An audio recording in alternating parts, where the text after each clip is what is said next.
hello, welcome to Icon India YouTube channel. Please do like and subscribe to our channel. నా పేరు Kalyan Kumar. Right, ఈరోజు మనం ఒక 10 questions chemistry based questions discuss చేస్తున్నామండి. గత సంవత్సరాలలో వచ్చిన ఆర్ఆర్బి క్వశ్చన్స్ మీద డీటెయిల్డ్ అనాలైసిస్ చేస్తూ ఉంటాం ఈ వీడియోలో. ప్లీజ్ మీ ఫ్రెండ్స్కి కానీ మీకు తెలిసిన వాళ్ళకి ఎవరైతే ఆస్పిరెంట్స్ ఉన్నారో వాళ్ళందరికీ మీరు షేర్ చేయొచ్చండి. క్వశ్చన్ డిస్ప్లే అవుతుందండి, దానిపైన ఏ ఇయర్లో ఆ క్వశ్చన్ వచ్చింది అనేది కూడా ఉంటుంది. ఒకసారి చూస్తూ ఉందాం. Which scientist provided the basic theory about the nature of matter గురించి చెప్పింది ఎవరండి, ప్రపోజ్ చేసింది ఎవరు? ఇందులో ఒకసారి నేమ్స్ చూస్తే మనం సింపుల్గా చెప్పాల్సిన పేరేంటి? John Dalton. ఎందుకు? ఈయననే ఫస్ట్ అటామిక్ థియరీ ఇచ్చింది ఎవరు? John Dalton. ఈయన నుండే స్టార్ట్ అయిందండి basic theory of nature of matter ఎలా ఉంటుంది, ఎలా తయారై ఉంటుంది, అందులో ఆటమ్స్ ఏంటి, కాంపౌండ్స్ ఏంటి, మాలిక్యూల్స్ ఏంటి, ఇలాంటి చిన్నపాటి డిస్కషన్స్ చేసింది ఎవరు? జాన్ డాల్టనేనండి. కాబట్టి మన ఆన్సర్ ఏంటి? John Dalton. So Antoine Lavoisier ఏం ప్రపోజ్ చేశాడండి? Law of conservation of mass. JL Proust ఏం చేశాడు? Fixed ratio, law of constant ratio లేదా law of constant proportion, fixed ratio గురించి చెప్పింది ఎవరండి? Joseph Louis Proust, JL Proust. Democritus ఏం చెప్పాడు? ఓకే, ఈయన ఏమంటాడంటే everything around us is made up of small particles. Okay, though small particles are nothing but atoms అని చెప్పింది డెమోక్రటిస్. అంటే ప్రతి పదార్థం కూడా చిన్న చిన్న పార్టికల్స్ తయారైతే వాటిని మనం ఈరోజు ఆటమ్స్ అని పిలుచుకుంటాం. దాని గురించి చెప్పిన అతను ఈయన. కానీ ఫస్ట్ అటామిక్ థియరీ, ఆటమ్ ఇలా ఉండొచ్చు అంటే మొత్తానికి ఎలా రియాక్ట్ అవుతుంది, రియాక్షన్ జరిగేటప్పుడు ఏమవుతుంది, ఇలాంటి వాటి అన్నిటి గురించి చెప్పిన సైంటిస్ట్ ఎవరు? John Dalton. Okay, next atoms chemically combine to become atoms. మనం డిస్కస్ చేసాం group of atoms if they are chemically bonded. ఒకవేళ మోర్ దెన్ 1 ఆటమ్ అండి, ఒక ఆటమ్ కంటే ఎక్కువ ఆటమ్స్, మినిమం 2 ఉన్నా చాలు, 2 ఆటమ్స్ అయినా కెమికల్గా బాండ్ అయ్యాయి అనుకోండి, అప్పుడు దాన్ని ఏమనాలి? Group of atoms that are chemically bonded. అప్పుడు దాన్ని ఏమనాలి మనం? మాలిక్యూల్. ఇప్పుడు ఒక ఆటమ్ ఉందండి, ఇంకో ఆటమ్తో కలిసింది, ఇప్పుడు ఇది మాలిక్యూల్ అనాలి. సపోజ్ ఇలా ఉంటే దీన్ని ఆటమ్ అంటే, ఇలా కలిసినప్పుడు ఏమనాలి? మాలిక్యూల్ అని పిలుస్తాము, మాలిక్యూల్. సో ఇవన్నీ ఏంటి? ఇదంతా ఏంటి? మాలిక్యూల్సే కదా. ఎన్నన్నీ ఉండండి ఆ గ్రూప్లో, ఎన్నన్నీ ఉండండి మనకు సంబంధం లేదు. మోర్ దెన్ 1 ఆటమ్ ఉందిగా, కెమికల్గా కలిసాయండి, మోర్ దెన్ 1 ఆటమ్ ఉండాలి, కెమికల్గా కలవాలి, అప్పుడు దాన్ని మాలిక్యూల్ అనాలి. Atoms chemically combine to become molecules. ఓకేనా, మాలిక్యూల్స్ అంటే సరిపోయింది. మరి ఎలిమెంట్ అంటే ఏంటి? సేమ్ ఆటమ్స్ ఉంటే ఏమనాలి? ఒక మాలిక్యూల్లో సేమ్ ఆటమ్స్ ఉంటే ఎలిమెంట్ అనాలి. ఓకే, సేమ్ ఆటమ్స్ ఉన్న మాలిక్యూల్ని ఎలిమెంట్ అనాలి. ఒకవేళ మాలిక్యూల్లో డిఫరెంట్ ఆటమ్స్ ఉంటే సార్ దాన్ని కాంపౌండ్ అంటాం. ఏమనాలి? Compound. Right, next element and Alai. Sir Alai అంటే ఏంటి? అలాయ్ అంటే ఫర్ ఎగ్జాంపుల్ ఒక మెటల్ ఉందండి, ఈ మెటల్లో ఇది మెయిన్ మెటల్, ప్రైమరీ మెటల్ అనుకుంటే ఇది మన మెయిన్ మెటల్ అండి, ప్రైమరీ. ఈ మెటల్లో వేరే మెటల్స్ని కలపండి, వేరేది ఏదైనా మెటల్ కలుపుదాం, ఇది సెకండరీ మెటల్. సో ఈ సెకండరీ మెటల్ని కలిపామనుకోండి, ఈ మెటల్ కలిసాయి కదండి, అప్పుడు దీన్ని మనం ఏమనాలి? అలాయ్ అని పిలుస్తాం. లేదా ఒక నాన్ మెటల్ అయినా పర్లేదు, ఏదైనా నాన్ మెటల్స్ని కలపండి, నాన్ మెటల్స్ని కలిపినా కూడా అది ఏమవుతుంది? ఓకే, ప్రైమరీ మెటల్లో నాన్ మెటల్స్ కలిపిన అలాయ్ అవుతుంది. అలాయ్ అంటే ఏంటి? ఒక మెటల్లో ఇంకో మెటల్ కలపండి. ఎగ్జాంపుల్ నేను గోల్డ్ తీసుకున్నానండి, గోల్డ్లో కాస్తంత సిల్వర్ కలిపా, అప్పుడు అదేంటి? Alai. 24 carat gold pure gold, 22 carat gold కూడా వినే ఉంటారు, 18 క్యారెట్ గోల్డ్ వింటారు. 22 క్యారెట్స్ అంటే ఇప్పుడు 24 పార్ట్స్ అనుకోండి, గోల్డ్ ప్యూరిటీని 24 పార్ట్స్ అనుకోండి, 24కి 24 పార్ట్స్ గోల్డే ఉంటుంది, ప్యూర్ గోల్డ్. కానీ 24లో ఒక 22 పార్ట్స్ గోల్డ్ ఉండి 2 పార్ట్స్ సిల్వర్ వేస్తే 22 క్యారెట్ గోల్డ్. అంటే ఇప్పుడు అది 22 క్యారెట్ గోల్డ్ అనేది ఏంటి? అలాయే. ఓకేనా, కన్ఫ్యూజ్ ఏమి అవ్వద్దండి. ఒక ప్రైమరీ మెటల్లో ఒక నాన్ మెటల్ ఏదన్నా, ఇప్పుడు స్టీల్ ఉందండి, స్టీల్ అంటే ఏంటి? ఐరన్ ప్రైమరీ మెటల్, దాంట్లో కార్బన్ కలుపుతాం, స్టీల్ అవుతుంది. ఐరన్లో నాన్ మెటల్ కలిపాం, అది అలాయ్ అండి. ఓకేనా, రైట్. సో మన ఆప్షన్ ఏంటి? Molecules. Next Atoms of same element or different elements together can make same elements same atoms వస్తే దాన్ని ఏమనాలి ఎలిమెంట్ అంటాం. డిఫరెంట్ ఎలిమెంట్స్ వస్తే దాన్ని ఏమనాలి కాంపౌండ్ అంటాం. సింపుల్గా దీన్ని మనం మాలిక్యూల్ అంటే సరిపోయింది. మాలిక్యూల్ అంటే ఏంటి? Group of atoms that are chemically bonded. ఇది మాలిక్యూల్ అయితే సో మాలిక్యూల్లో మళ్ళీ ఫర్దర్గా ఏమని డివైడ్ చేయొచ్చండి? సేమ్ ఆటమ్స్ వచ్చి ఒక మాలిక్యూల్ ఫామ్ అయితే ఎలిమెంటల్ మాలిక్యూల్. ఒక మాలిక్యూల్లో డిఫరెంట్ ఆటమ్స్ వచ్చాయి, దానికి కాంపౌండ్. ఇప్పుడు చూడండి నైట్రోజన్, ఓజోన్, ఇది ఓజోన్ అండి, ఓజోన్.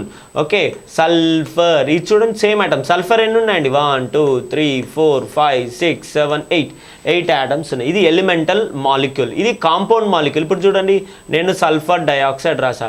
సల్ఫర్ వేరే, ఆక్సిజన్ వేరే ఆటమ్స్ వస్తుంది ఏంటి?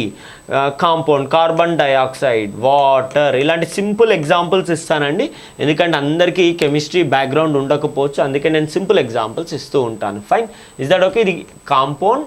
డిఫరెంట్ ఒక మాలిక్యూల్ కానీ డిఫరెంట్ ఆటమ్స్తో తయారైతే అది కాంపౌండ్, సేమ్ ఆటమ్స్తో తయారైతే అది ఎలిమెంట్. సింపుల్గా ఏది వచ్చినా అది మాలిక్యూల్ అంటే అయిపోయింది కదండి, ఎందుకంటే ఎలిమెంట్ అన్నా కాంపౌండ్ అన్న మాలిక్యూలే కదా. సో నేను అందుకే మాలిక్యూల్ సెలెక్ట్ చేశాను.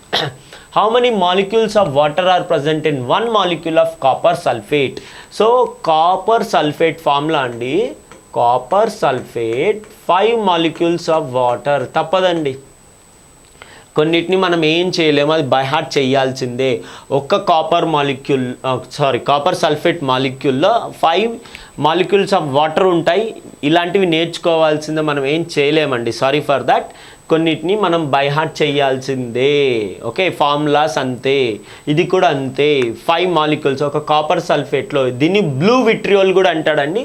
ఎప్పుడన్నా మీకు సపోజ్ ఈ క్వశ్చన్లో కాపర్ సల్ఫేట్ ప్లేస్లో బ్లూ విట్రియాల్ అని చెప్పి కన్ఫ్యూజ్ చేయడానికి ఇస్తాడండి, మీరు ఏం కంగారు లేదండి.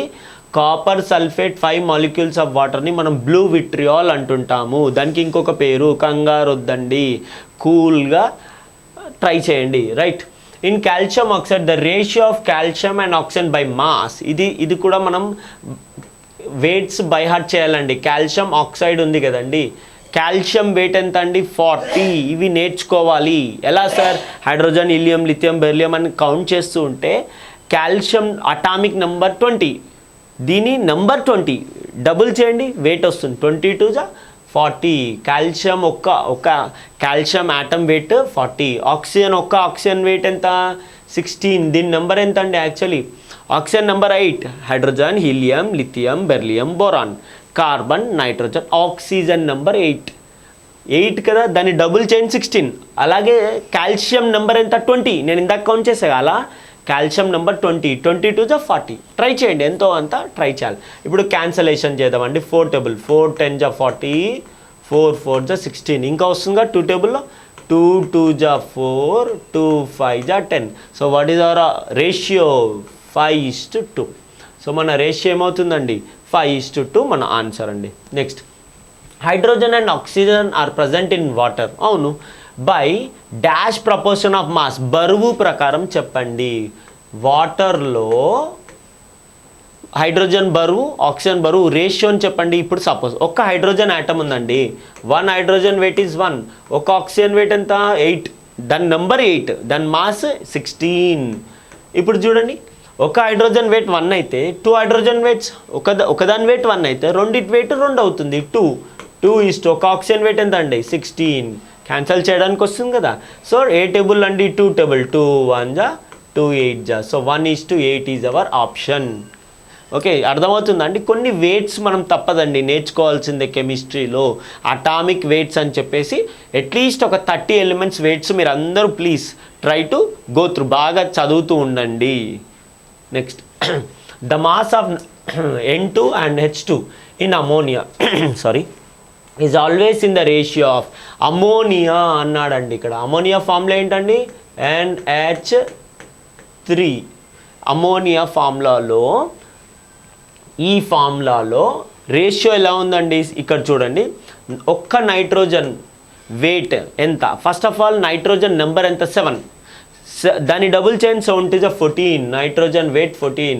ఇందాకే చెప్పా హైడ్రోజన్ ఒక ఆటమ్ వెయిట్ ఎంత 1, ఓకే దాని వెయిట్ 1 అనుకుంటే, ఇక్కడ చూడండి నైట్రోజన్ ఒకటే ఉంది కదండి 14 ఒక హైడ్రోజన్ వెయిట్ 1, మరి 3 హైడ్రోజన్స్ వెయిట్ 3 అవుతుంది. సో ఏదైనా క్యాన్సలేషన్ వస్తుందా అండి? రాదు. కాబట్టి మన ఆప్షన్ ఏంటి 14:3. ఇంతకు మించి మనం ఏం చేయలేమండి, రైట్. ఈ వెయిట్స్ మీరు గుర్తుపెట్టుకోవడానికి ట్రై చేస్తూ ఉండాలండి. నేను ఇందాకే చెప్పా మినిమం 30 ఎలిమెంట్స్ యొక్క వెయిట్స్ మనం బై హార్ట్ చేయాలి, ఓకేనా. Fine. How many atoms are in a molecule of ammonium chloride? ఈ ఫార్ములాస్ కూడా నేర్చుకోవాల్సిందే అండి.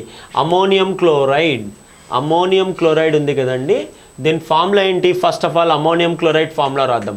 NH4Cl. అమోనియం క్లోరైడ్ ఫార్ములా ఏంటి? NH4Cl. అయితే క్వశ్చన్ ఏంటి? How many atoms are there in this molecule? Nitrogen ఎంత అండి? 1 ఆటమ్. హైడ్రోజన్స్ ఎన్ని ఉన్నాయండి? 4. 1 + 4 + క్లోరిన్ ఎంత అండి? 1 ఆటమ్. సో మొత్తం ఆటమ్స్ ఎన్ని ఉన్నాయి? Nitrogen 1 atom, hydrogen 4 atoms, chlorine 1 atom. So total 6 atoms ఉన్నాయి. కాబట్టి మన ఆన్సర్ ఏంటి? 6. Is that okay? అర్థమవుతుంది కదండి. మళ్ళీ ఒకవేళ అర్థం కాకపోతే మళ్ళీ రిపీట్ చేయండి. Next, at standard temperature and pressure. ఇది కాస్త బాగా ఫోకస్ చేయాల్సిన క్వశ్చన్ అండి, కొద్దిగా లిటిల్ బిట్ టఫ్ ఉంటుంది. Standard temperature and pressure 7.5 grams of gas takes up 7.5 grams of gas takes up volume ఎంత అండి? 5.6 liters ఆఫ్ వాల్యూమ్. ఇన్ని లీటర్స్ ఆఫ్ వాల్యూమ్ తీసుకుంటుందంట. What gas is it? ఒకవేళ STP conditions, standard temperature and ప్రెషర్ని ఏమనాలి?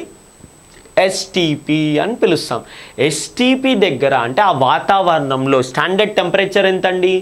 0 degrees Celsius. దాన్ని 273 Kelvin అంటాం. 273 Kelvin లేదా 0 degree Celsius. ఆ వేడిలో అట్మాస్ఫియరిక్ ప్రెషర్ ఎంత? 1 atm ఉన్నప్పుడు, ఇలాంటి పరిస్థితులు ఇంత వేడి ఇంత ప్రెషర్ ఉన్నప్పుడు ఒక గ్యాస్ బరువు ఎంత ఉందండి? 7.5 grams బరువు ఉన్న ఒక గ్యాస్ ఎంత స్పేస్ని తీసుకుందండి? 5.6 liters ఆఫ్ వాల్యూమ్ని ఆక్యుపై చేసిందంట. ఓకే, అయితే ఆ గ్యాస్ ఏంటో నువ్వు చెప్పు. What is the gas? What gas is it? ఆ గ్యాస్ ఏంటో చెప్పు. వాట్ గ్యాస్ ఈజ్ ఇట్ అని చెప్పేసి మనం క్వశ్చన్ అడుగుతున్నాడండి. ఫైన్, కంగారు ఏం లేదండి, ట్రై చేద్దాం. ఓకే, అయితే ఫస్ట్ ఆఫ్ ఆల్ మనం ఇక్కడ చూసుకున్నట్టయితే కెమిస్ట్రీలో ఏదైనా ఒక గ్యాస్, సపోజ్ దాని బరువు ఏంటో మనకు తెలియదు కండి, ఎందుకంటే ఏ గ్యాసో నాకు తెలియదు. కాబట్టి దాని బరువు X అనుకుందాం. ఓకే, వన్ మాలిక్యూల్ యొక్క బరువు, ఒక మాలిక్యూల్ గ్యాస్ ఉంది కదా, అది ఎంత స్పేస్ ఆక్యుపై చేస్తుందండి? 22.4 liters. ఇది ఎక్కడ కూడా మారదు, ఇది ఎప్పుడు కూడా మారదు అండి. ఒక గ్యాస్ X అనుకుంటే, ఓకే, దాని మాలిక్యూల్, అది ఏ మాలిక్యూల్లో మనకు తెలియదు కదండి, X అనుకుంటున్నాం కాసేపు. ఓకే, ఏ గ్యాస్ అయినా ఉండనండి, ఏ గ్యాస్ అయినా, ఆక్సిజన్ ఉండని, నైట్రోజన్ ఉండని, హైడ్రోజన్ ఉండని, హీలియం ఉండని, క్లోరిన్ గ్యాస్ ఉండని, ఫ్లోరిన్ ఉండని, కార్బన్ డైఆక్సైడ్, కార్బన్ మోనాక్సైడ్, ఏ గ్యాస్ అయినా ఉండనండి. STP కండిషన్స్ దగ్గర ఏ గ్యాస్ అయినా ఎంత స్పేస్ ఆక్యుపై చేస్తుంది? 1 molar మాస్. ఒక మోల్, ఒక మాలిక్యూల్ అనుకుంటే, మాలిక్యూల్ బరువు మోలార్ మాస్ అంటాం. అది ఎంత వాల్యూమ్ ఆక్యుపై చేస్తుంది? 22.4 liters. ఓకే, ఇది మనందరికి తెలుసు. మరి క్వశ్చన్లో క్లూ ఇచ్చాడు. ఒకవేళ ఇది X గ్రామ్స్ అనుకుందాం. 7.5 grams కానీ మనకి ఎంత స్పేస్ తీసుకుంటుందండి? 5.6 liter తీసుకుంటే ఇప్పుడు ఆ గ్యాస్ ఏంటో చెప్పు అన్నాడు. సో సింపుల్గా నేను ఏం చేస్తున్నాను చూడండి, ఒక ఈక్వేషన్ ఫామ్ చేద్దాము. మనకి X కావాలి. ఓకే, X ఇక్కడ ఎంత ఉందండి? X గ్రామ్స్ ఉంటే 22.4 liters. మనకి 1 మాలిక్యూల్ వెయిట్ తెలియదు కాబట్టి X అనుకున్నా. ఏ గ్యాస్ అయినా 1 మాలిక్యులర్, 1 molar మాస్ వెయిట్ ఎంత ఉందండి? స్పేస్ ఎంత తీసుకుంటే 22.4. ఇప్పుడు క్లూ ఇచ్చాడు, 7.5 grams ఎంత స్పేస్ తీసుకుంటుంది? 5.6 liter. ఓకే, నాకు X కావాలి కదండి. సో ఇప్పుడు ఏం చేస్తున్నా, 7.5 ఇంటూ ట్రాన్స్పోజ్ చేయండి. డినామినేటర్ కింద ఉన్నది పైకి వెళ్ళాలి, పైకి ఉన్నది కిందికి రావాలి. ఓకే, 22.4 బై ఇది కిందికి వచ్చిందండి 5.6. Xని ఏం చేద్దామండి? ఇటు సైడ్ పంపించండి. కింద ఉంటే పైకి వెళ్ళాలి కదా ట్రాన్స్పోజ్ అయినప్పుడు. ఇప్పుడు దీన్ని మనం క్యాన్సలేషన్ చేద్దామండి. ఇక్కడ ఒకసారి నోటీస్ చేయండి, నేను ఏం చేస్తున్నాను, ఈ డెసిమల్స్ ఉన్నప్పుడు కంగారు పడొద్దండి. అయ్యో ఇంత పెద్ద డెసిమల్స్ వచ్చాయి నాకు రావా, అదంతా వద్దండి. నేను చూపిస్తాను చూడండి సింపుల్గా. దీన్ని నేను 75 రాసేసి ఇంటూ 224 బై, ఒక్కసారి నోటీస్ చేయండి 7.5 ఉంది కదండి, ఇక్కడ పాయింట్ కదా, ఒక పాయింట్ తీసా, ఇక్కడ కూడా ఒక డెసిమల్ తీసేసా, 1 2 డెసిమల్స్ తీస్తే, న్యూమరేటర్లో 2 డెసిమల్స్ తీస్తే కింద ఇక్కడ చూడండి 2 zeros యాడ్ చేయాలి, 2 zeros. ఇక్కడ యాక్చువల్లీ ఏముంది, ఇది 5.6 ఉంది కదండి, ఇంటూ 100 చేయండి, ఇంటూ 100. ఎందుకంటే 2 డెసిమల్స్ తీసినప్పుడు కింద 2 zeros అంటే అర్థం 100 అండి. 100తో చేస్తే ఎంత వస్తుంది, 560 అని అర్థం. ఓకేనా? సో ఇది ఎంత, 560 ఇలా is equal to X. Sorry, ఇప్పుడు క్యాన్సలేషన్ చేద్దామండి. మీకు అర్థం కాకపోతే మళ్ళీ ఒక్కసారి రెఫర్ చేయండి. నేను ఎందుకు ఇలా చెప్తున్నానంటే ఇది ఈజియెస్ట్ మెథడ్ అండి. మీకే అర్థమవుతుంది ఎంత ఈజీగా అవుతుందో. 5 టేబుల్లో క్యాన్సిల్ చేద్దాం. 5 1 జా 5, 5 5 జా 25, 5 1 జా 5, 5 1 జా 5, 5 2 జా 10. రైట్? ఇప్పుడు చూడండి, ఇక్కడ బాగా నోటీస్ చేయండి, ఇది డబుల్ ఉంది కదండి, 112 1 జా, 112 2 జా. ఇప్పుడు మిగిలింది ఎవరు, 15 2 జా 30. సో మన వెయిట్ ఎంత వస్తుందండి, 30 grams. ఆ గ్యాస్ యొక్క బరువు, ఒక మాలిక్యూల్ యొక్క బరువు 30 grams అని మనకు అర్థమైంది. 30 grams ఎలా వచ్చిందో ఒక్కసారి రెఫర్ చేస్తూ ఉండండి, వీటిని బాగా ప్రాక్టీస్ చేయాలి. ఓకే, మరి ఇందులో ఏ మాలిక్యూల్ యొక్క వెయిట్ 30 grams వస్తుందో చూద్దాం. నైట్రోజన్ వెయిట్ అండి, నైట్రోజన్ వెయిట్ ఎంత, 14 ప్లస్ ఆక్సిజన్ వెయిట్ ఎంత, 16, 14 ప్లస్ 16 ఎంత అండి, 6 ప్లస్ 4 10, 0 1. సో 30 అయిపోయింది, 30 grams మ్యాచ్ అయిపోయింది. మన ఆన్సర్ వచ్చేసిందండి, 30 grams మనకు వచ్చింది. ఇందులో ఏదైతే 30 వస్తుందో అదే మన ఆన్సర్. ఓకే, ఇది 30. Okay, no issue. మిగతాయి కూడా ఒకసారి చూద్దాం. ఒక్క కార్బన్ వెయిట్ ఎంత అండి, 12. ఆక్సిజన్స్ ఎన్ని ఉన్నాయండి, 2. ఒక్క ఆక్సిజన్ వెయిట్ ఇక్కడ ఇచ్చారు చూడండి, ఆక్సిజన్ వెయిట్ 16. ఇది కార్బన్ వెయిట్, ఇది నైట్రోజన్ వెయిట్, ఇది ఆక్సిజన్ వెయిట్ అండి. ఒక్కదాని వెయిట్ 16, ఆక్సిజన్ 2 ఉంటే 16 2 జా 32. సో ఇక్కడ 32 చేయండి, 2 + 2 4, 3 + 1 4, 44 grams. Next carbon monoxide, carbon weight 12 అండి. ఇక్కడ చెక్ చేస్తూ ఉండండి, oxygen weight 16. So 6 + 2 8, 1 + 1 2, 28 grams. Next ఇది చూద్దాం, నైట్రస్ ఆక్సైడ్. ఇది nitric oxide, nitrous oxide. So nitrous oxide ఎన్ని ఉన్నాయి, నైట్రోజన్ 2, ఒక్కదాని వెయిట్ 14, 14 2 జా 28 ప్లస్ ఆక్సిజన్ వెయిట్ 16. చెక్ చేస్తే 6 + 8 ఎంత అండి, 14, 4 1, 2 + 2 4, 44 grams. కానీ ఏ మాలిక్యూల్ వెయిట్ అయితే 30 మ్యాచ్ అవుతుందో అదే మన ఆన్సర్ అని చెప్పాను. సో 30 మ్యాచ్ అయింది ఎవరండి, నైట్రిక్ ఆక్సైడ్. నైట్రిక్ ఆక్సైడే మన ఆప్షన్. సో ఒక్కసారి ఈ న్యూమరికల్స్ని మళ్ళీ పాజ్ చేసి మళ్ళీ ఒక్కసారి రెఫర్ చేయండి. Thank you. Right, which of the following compounds has the most atoms, ఎక్కువగా యాటమ్స్ దేంట్లో ఉన్నాయి చెక్ చేద్దాం, నో ఇష్యూ. ఇక్కడ హైడ్రోజన్ ఎంత అండి, 1 atom. నైట్రోజన్ ఎంత అండి, 1 atom. ఆక్సిజన్ ఎన్ని ఉన్నాయండి, 2 atoms. సో టోటల్ ఎన్ని atoms ఉన్నాయండి, 4 atoms. సో టోటల్గా 4 atoms వచ్చాయి. నెక్స్ట్ సల్ఫ్యూరిక్ యాసిడ్, హైడ్రోజన్ ఎన్నండి, 2 atoms. Sulphur 1 atom.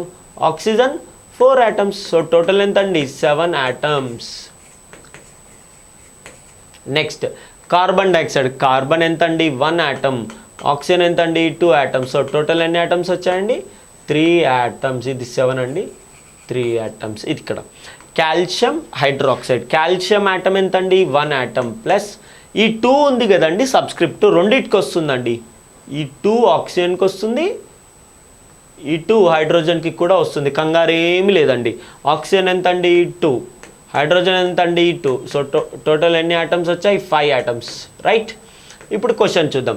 Which of the following compounds has most atoms, ఎక్కువ ఆటమ్స్ ఉన్నది ఎవరిలో, ఏ మాలిక్యూల్లో ఎక్కువ ఆటమ్స్ ఉన్నాయండి, 7 హైయెస్ట్ కదా. So our answer is sulphuric acid, H2SO4 sulphuric యాసిడ్లో ఎక్కువ ఆటమ్స్ ఉన్నాయండి. Fine, I hope you are entertaining with our videos. మీరు ఎంజాయ్ చేస్తున్నారు అనుకుంటాను. ఫర్దర్ ఇలాంటి మంచి కంటెంట్ కోసం మా Icon India YouTube channel subscribe చేయండి. నా పేరు Kalyan. Please do like and subscribe to our channel. Thank you.